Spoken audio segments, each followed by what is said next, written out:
So I got the iPhone 12 cases way ahead of the phone itself, which is pretty sad. The 12 Pro and the Mini. I don't plan to get them both, but we'll compare it in the end of this video. Once I receive the phone, we'll compare it with these devices. Holy shit.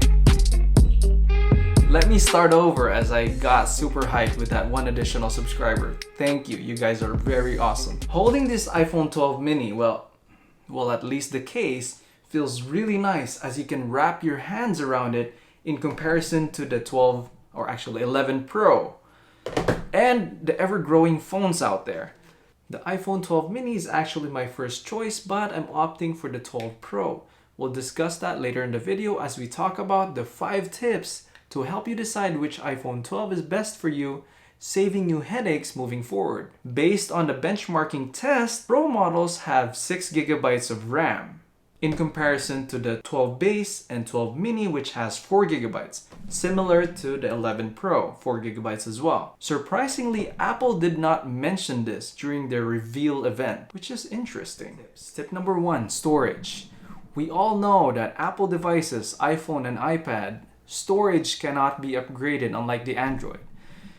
Yes, I know. But if you plan to keep your device, iPhone or iPad, for at least a year, which most of us will do, if not more, do yourself a favor and skip that 64 GB. Photos, files, and so are apps are getting bigger. Just like Facebook, the more you use Facebook, the more it gradually eats up your storage.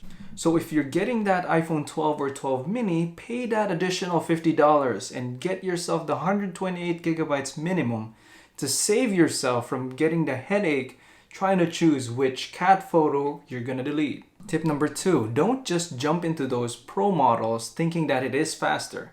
All iPhone 12 lineup, including the mini, have that latest A14 chip, that 6-meter water resistance or 19 feet, and that 5G. We always want the best, right? But honestly, if you plan to use the iPhone as a phone, browsing, editing videos or photos, even games, then the 4 GB is sufficient, honestly. The 11 Pro, which is very capable right now, is actually just 4 GB of RAM.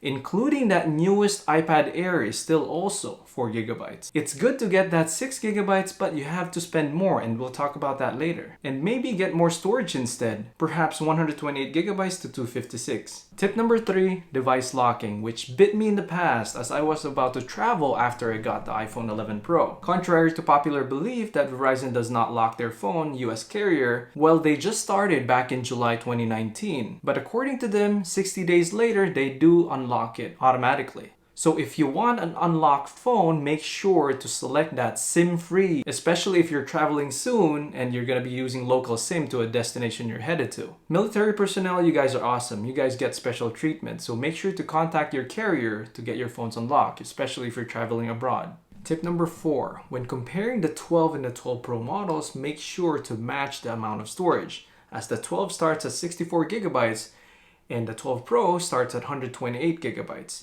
That $150 difference between the 128 GB 12 to a 12 Pro, the differences are 6 GB of RAM, LiDAR sensor, telephoto lens, display brightness, Apple Pro RAW, and that Dolby Vision.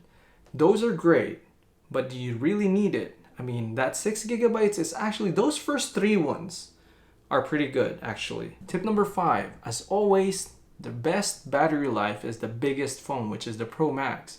The 12 Pro Max, as Apple claimed, can last up to 20 hours of battery life, just like the 11 Pro Max as well. But of course, it varies depending on searching of signal, Bluetooth, brightness, and all. The regular 12 and 12 Pro have the same battery life, which lasts, according to Apple, up to 17 hours, which is 1 hour less compared to the 11 Pro models. But coming from the iPhone 10 and older, it is actually better by 4 hours. Again, these are claims of Apple. And of course, the Mini, which is up to 15 hours according to Apple once again, is still also better than the iPhone 10 and older phones, which is compared to iPhone 10, it's 2 hours more battery life. Moving on to deciding between the iPhone 12 models.